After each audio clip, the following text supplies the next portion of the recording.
지금 이제 민주당의 상황이 굉장히 좀 재미나게 흘러가고 있는데 눈여겨봐야 되는 포인트가 몇 가지가 있죠. 지지난주 일요일 날 조국과 문재인 두 사람이 회동을 했습니다. 네. 아니죠. 이재명과 문재인이 회동을 먼저 했죠. 네네, 그랬죠. 그래서 그때 당시에 이제 문재인이 대선을 생각한다면은 준연동제로 가야 된다. 네. 정의당 등등과 힘을 합쳐야 된다라고 해가지고 이재명이 약간 좀 원래 자기는 병립형으로 가고 싶었겠지만 근데 이게 준연동제로 조금 유지를 하는. 근데 용어 정리 잠깐 하자면 네. 준연동제가 아니라 이번 연동제예요. 그러니까 준연동제라는 거는 47석 중에서 그렇죠. 그거는 뭐 민주당의 표현이긴 합니다. 네, 자꾸 준이라고 하는 이유가 희석시키려고 하는 거죠. 민망하니까 그러고 그러니까 준위성 정당 같은 거랑 똑같은 네, 말입니다. 위성 정당입니다. 위성 사실상 정당인데 준위성 정당이라고 하는 민주당은 계속해가지고 뭐 준연동제, 준위성 정당이라고 얘기하고 기사도 나오긴 합니다만 실질적으로 뭐 큰 차이는 없다라는 말씀을 준석이 네 죄송합니다. 네 그렇습니다. 말 좀 하면 안 될까요, 생각했을 때. 네. 굳이 준석이라고 하는 말을 하기 위해서 끊을 필요가 있었을까요? 아예 좀 후회하고 있습니다. 아니 그래서 그때까지만 해도 문재인이가 이재명이랑 약간 조금 뭐라고 할까요? 합을 맞춰가는 이재명이 조금 굴복하고 문재인의 힘을 조금 보여주는 그런 모양새였는데 바로 이제 또 엊그제쯤 해가지고 조국과 그리고 문재인 두 사람이 또 만났단 말입니다. 네. 그때 나왔던 얘기가 조국의 신당을 문재인이 지지한다 이런 얘기를 했어요. 어제 그래서 박지원이가 이따가 저희가 또 자세하게 소개를 해드리겠습니다만 방송에 나와서 그렇게 얘기하더라고요. 잠을 못 잤다고.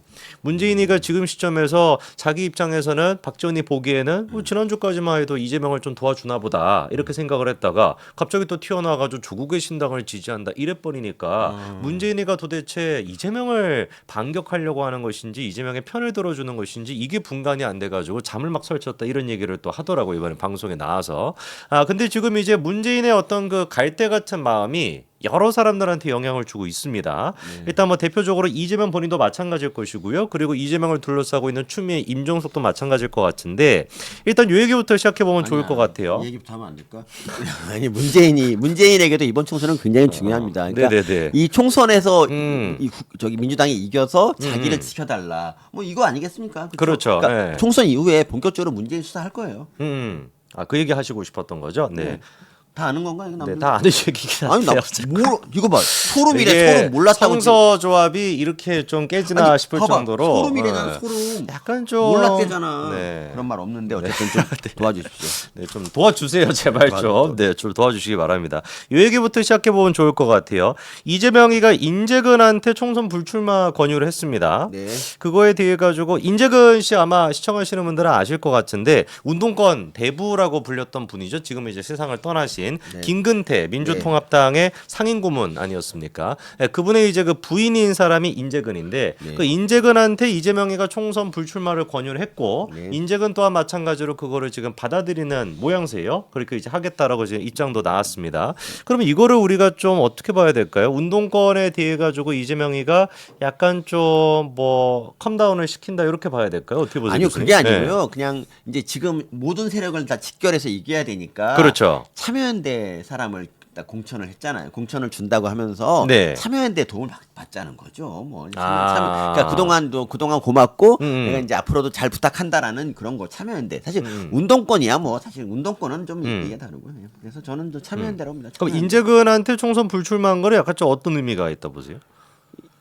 그러니까 좀 기득권들이 좀 내려놓는다 이렇게 보세요. 네. 자리를 좀 자기들한테 유리한 자리를 줘야 되니까 참여연대 하려면 그래서 약간 뭐 괜찮은 자리 준 거죠. 뭐 그리고 인재근 이분이 저는 사실 그 이제 뭐 인재근이 뭐 얼마나 훌륭한 사람인지 모르겠지만 물론 노동운동 이분도 하셨어요. 그런데 그러니까 어쨌든 정치인 한 유력 정치인이 이제 사망하고 그 부인이 이렇게 3대를 내리 이게 당선된 적이 있나? 그러니까 이분이 그리고 사실 당선되고 나서 특별히 한 게 없어. 유일하게 한 게 뭐냐면 참고로 인재근은 도봉갑에서 3선을 했습니다. 네, 그러니까 네. 위안부 피해자 있잖아요. 위안부 위안부 왜곡 처벌법을 발의했어요. 이건 뭐냐면 위안부를 지원하는 단체에 이제 뭐 이걸 갖고 비난을 하거나 이러면 그냥 무조건 처벌할 수 있는 완전 이게 거기 긴급 유신 시절에 긴급 조치와 관련된 그런 비슷한 법이에요. 근데 내용만 위안부일 뿐이지. 근데 뭐 위안부에 대해서 물론 이제 뭐 비판하면 좀 그것도 문제가 있는데 문제는 위안부를 돕는 단체라고 해갖고 정의역까지 포함이 되니까. 그래서 네. 이게 윤미향이랑 같이 발의해서 윤미향법이라고 불렸던. 그래서 저는 이거 말고는 나무 위키를 아무리 찾아도 인재근이 뭘 했는지 나오지가 않아. 그리고 그렇죠. 네. 이분 나이가 거의 70 이제 70일걸요. 그러니까 그래서 이 사람은 그만해도 돼가 더 나온다는 것 자체가 좀 욕심이라고 보는데 근데 그걸 갖다 이재명이 저기가 자기가 뭐도 아니면서 직접 전화해가지고 공천위원장에 따로 있지 않나? 근데 그걸 전화해가지고 그만 나오라고 하는 거가 좀 나는 이거 좀 웃기다는 거죠. 네, 이런 거야말로 사천이야 사천. 네, 안 그래도 이제 그 공관위원장 같은 경우는 이재명한테 관련돼 가지고 몇몇 사람들에 대한 이 방향성은 이재명한테 맡겼다라고도 공개적으로도 얘기를 했는데 그렇게 이제 그 어떤 식으로 할지를 맡긴 대표적인 인물 중에 하나가 추미애도 있습니다. 그래서 이제 그 추미애 같은 경우는 이재명한테 맡겼다라고 이제 이미 얘기를 했거든요. 그 이후에 추미애랑 이재명이 비공개 회동을 했습니다. 그래서 이제 벌써 기사가 나오는 건 아무래도 추미애를 만나서 인재근 같은 경우도 내리 삼선을 했던 사람이다 보니까 도봉갑에서 약간 그런 좀 중진급 인사한테 좀 내려놔라 이렇게 이제 얘기를 한 거고 추미애 또한 마찬가지로 험지 출마를 권유했을 가능성이 높다고 지금 나오는데 강동갑 얘기했죠. 강동갑. 어떻게 좀 보세요? 추미애가 그래서 험지 출마할 거라고 보십니까? 아니면 그러니까 다양스러운 것 중에 하나가 근데 이제 우리는 그러니까 국민의힘은 김기현 빼놓고는 뭐 이렇게 다들 험지 출마하라면 또 하고 사실 대통령실에서 나오신 분들도 대부분 험지로 저는 갔다고 알고 있어요. 그러니까 험지로 가고 이렇게 이런 식인데 그러니까 박진 장관도 이번에 험지 가라고 막 그랬잖아요. 그런데 네네. 민주당의 그 소위 중진들은 험지를 죽어도 안 가. 추미애는 안 가잖아. 절대 안 가잖아. 강동갑 절대 안 간다. 그래. 추미애는 안 갈 거라고. 네, 안 갈 거라고 반발했다고 저는 알고 있습니다. 그래요? 그래서 이제 추미애가 험지로 진짜로 나갈 건지 한번 또 봐야 될 것 같은데. 근데 강서갑은 진짜 아니 강동갑은 싫다고 그랬던 것 같은데. 안 간다 했다고 돌직구소에서 얘기를 했나 보네요. 네네 진짜 그랬습니다. 그래서 근데 왜 관련된 기사가 아직 하나도 안 나와 우리 있네? 돌직구쇼 돌직구쇼 많이 보지 않습니까? 또 여기 분들 다 감사합니다. 그러면은 그때 그 얘기하신 분이 누구예요? 돌직구쇼에서 그 얘기를 추미애 관련돼서? 김용주가 했나? 김용주님이 했나 그랬을걸요? 김용주는 국민의힘인데? 아니 민주당 김용주? 김형주 형님이라고 있어요. 네, 그분이 하시는데 아니 뭐 어쨌든 중요한 건 아니고 어쨌든 추미애는 별로 이렇게 뜻이 없고 동작을 정도는 잘 갈 수 있다 뭐 이렇게 얘기는 한 것 같은데. 네, 어쨌든 추미애 뭐 대놓고 거절했다 뭐 이런 얘기도 나오는데 어쨌거나 이거는 댓글이라 가지고 댓글이라, 일단 네. 확인이 지금 어쨌든 안 됩니다. 네. 어쨌든 추미애 같은 경우도 봐도 이렇게 뭐 별로 희생할 마음은 좀 없어 보인다고 봅니다. 그래서 이제 그게 저희가 생각하기에도 상식적으로 추미애 같은 경우는 험지로 안 나갈 거라고 당연히 예측은 되는데 그래서 약간 추미애는 지금 어떤 꿈을 꾸고 있는지 다 아시겠지만 이번에 이제 국회의원이 무조건 돼서 다음 대선을 노리겠어요. 왜냐하면 알죠 이재명이 그 전에 감옥에 갇힐 거라는 생각을 하고 그래서 이제 자기가 그 자리를 하겠다는 그런 생각을 하지 않을까. 그래서 이제 이번에 국회의원이 꼭 돼야 되니까 좀 추하게라도 되자 이런 거 아니겠습니까? 일단 추미애 같은 경우는 어떻게 할지 나중에 또 명확한 좀 워딩이나 기사가 좀 확인이 되면은 제가 예상하는 바로는 김영주 그때 뭐 부시장 하셨던 분인가요? 서울시 부시장 하셨고요. 부시장 하셨던 분인데 그분이 아마 의견을 그냥 얘기한 거라고 저는 일단 이해가 되는데 네, 아마 안 나갈 겁니다. 이렇게 이제 얘기했을 거라고 네, 예상이 되는데 어쨌거나 나중에 또 나오면 제가 추가로 말씀을 드리고요.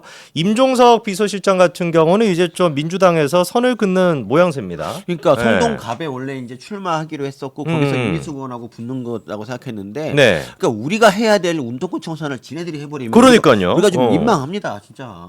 그래서 지금 임종석에 대해 가지고 거취 문제를 둘러싸고 이번에 정성호도 방송에서 이렇게 얘기하더라고요. 임 정 실장이 검토하는 중성동구 갑은 전략 지역이다. 본인이 공천 신청한 게 아무 의미가 없다. 이렇게까지도 얘기를 합니다. 임종석이 네. 신청하니까 갑자기 전략 지역이 됐네. 그래서 야 근데 얘네들 진짜 무섭다.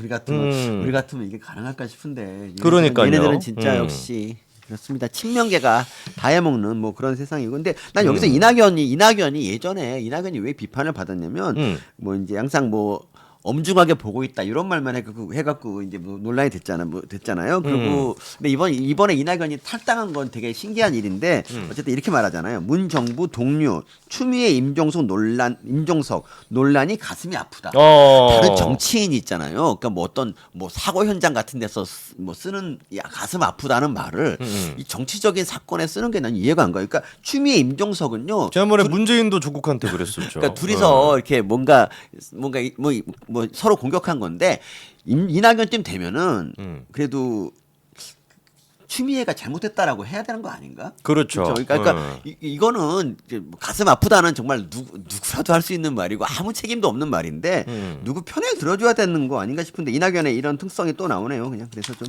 네, 그리고 이제 또 속보로 지금 나오고 있는 게 어제 그 김인섭 씨 같은 경우는 5년을 선고받았는데 네. 김만배 같은 경우는 2년 6개월이 선고됐다라고 하는 또 속보가 지금 나오고 있습니다. 관련이겠지. 뭔가요? 근데 김만배가 지금 2년 6개월이 선고가 됐는데 아니 근데 김인섭이가 5년인데 어떻게 김만배가 2년 6개월밖에 안 되죠? 예. 이거는 이제 대장동의 한 부분에 대한 것만 아닌가? 그러니까 성남도계공 조례 통과 청탁 이 부분이네요. 그러니까 우리들이 해먹을 수 있게 조례를 통과시킨 거에 대해서 한 거 아닌가 싶고. 근데 요렇게 따지면은 사실 그 김인섭이랑 같은 뭐 결이라고 봐야 되는 혐의인데 일단 그러네요. 김만배는 2년 6개월이 나왔고요. 구속 여부는 아직 확인이 안 되네요. 네, 뭐 그러네요.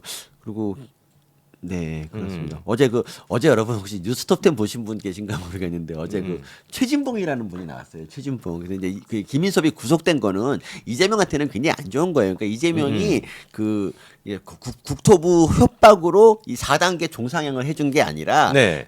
그냥 자기가 이제 로비스트 자기 측근을 측근한테 한 뭐 돈을 좀 몰아주면서 200억 정도를 나눠 가질 생각으로 이걸 한 것이다. 뭐 이게 이제 드러난 거니까 되게 안 좋은 얘기예요. 그런데 최진봉은 계속 이렇게 말해요. 아, 김인섭과 이재명이 그런 관계가 없고 김인섭이 이재명 성남시장 이런 자리를 그냥 팔아먹어서 그러니까 그러니까 일방적으로 사칭해서 이익을 취했을 확률이 있다는 얘기를 정말 장황하게 하는데 아 진짜 너무 어이가 없었습니다. 아까 전에 추미애 고 얘기에 대해 가지고 좀 추가로 말씀을 드리면은 거절했대요라고 하는 전원이 있었나 봅니다. 네, 송파가 추미애 싫어요. 측 관계자가 추미애가 체급이 있는데 체급을 고려했을 때 어울리지는 않다라고 이제 추미애 측 관계자가 그렇게 이제 전원을 전했다라고 하는데 국회의원 지역구에 체급이 있나요? 난 모르겠는데. 그러니까요. 지체급 생각해봤을 때는 뭐 어디 나가야 된다라는 건지. 체급은 제가 알기에는 서영교가 1등인데 더 뭐가 있나? 서영교 씨, 네, 뭐 교수님께서 얘기하신 체급은 정치적 체급을 얘기하신 거잖아요. 그렇죠. 예. 정치 체급이죠. 그렇죠. 뭐 신체적 체급이 아니라. 그런 얘기하면 그럼요. 큰일 나지. 지금 무슨 얘기합니까? 지금 이 예민한 그럼요. 시국에. 다시 한번 확실히 말씀을 드립니다. 신체적 체급이 아니라 정신적 그리고 이제 정치적 체급이. 아니 그러니까 왜냐면 서영교가 지금 최고위원이잖아. 그렇죠. 체급이 예. 크지. 아니 그러면은 지금 추미애가 이런 기세라고 한다면은 자기가 오선했던 저기 그 어디였죠? 광진이었나요? 광진을. 글로 또 나갈 수도 있는 거 아닙니까? 그건 고민정이잖아. 그러니까요. 고비전 내치고 지가 나갈 수 있는 거 아니에요? 임종석까지도 지금 커트시겠다라고 기세면은 추미애라면 가능할 것 같은데. 추미애는 충분히 그럴 사람인데 사실 송파갑에 만약 거절한 게 사실이라 그러면은 네네. 비겁하지. 자기가 그렇죠. 못 이기겠으니까 그런 거 아니에요, 사실. 근데 그거 좀 너무 비겁하다, 진짜. 그러니까 사실 대선을 노리는 사람이라면은 그리고 이제 5선쯤 했으면 한 번 국회의원 더 한다고 뭐가 의미가 있냐라고 하고 이번에 그 원희룡 장관을 보세요. 원희룡 장관 보면 얼마나 멋있어. 그러니까요. 바로 진짜. 내가 이제만 잡겠다라고 네. 얘기 나가고. 그러니까 이런 정도의 팩이 있어야 되는데 그 송파갑에 누구 나오더라? 거기 우리 TV조선 앵커 나오잖아요. 아, 네네네. 박정훈 앵커 나오잖아. 네네네. 아니 그럼 박정훈 앵커랑 해볼 만하다고 생각하고 나가야 되지 않나? 참 이거 거절하는 거 보면 정말 아휴 진짜 그래요. 그렇습니다. 지금 박정원 TV조선 전 앵커가 송파갑에 이제 나가고 그리고 지금 기사도 계속해가지고 강력한 메시지가 나오고 있거든요. 박정원 전 앵커도. 어떤 메시지? 우리한테? 아니요. 아니. 저기 송파가 압도적 승리로 이거는 뭐 이렇게 좀 집중 좀 해주시면 죄송합니다. 죄송합니다. 아니 저기 아까 메일 항의 메일 몇 번 받았다 그래가지고 난 또 놀래가지고 죄송합니다. 아니 그리고 죄송합니다.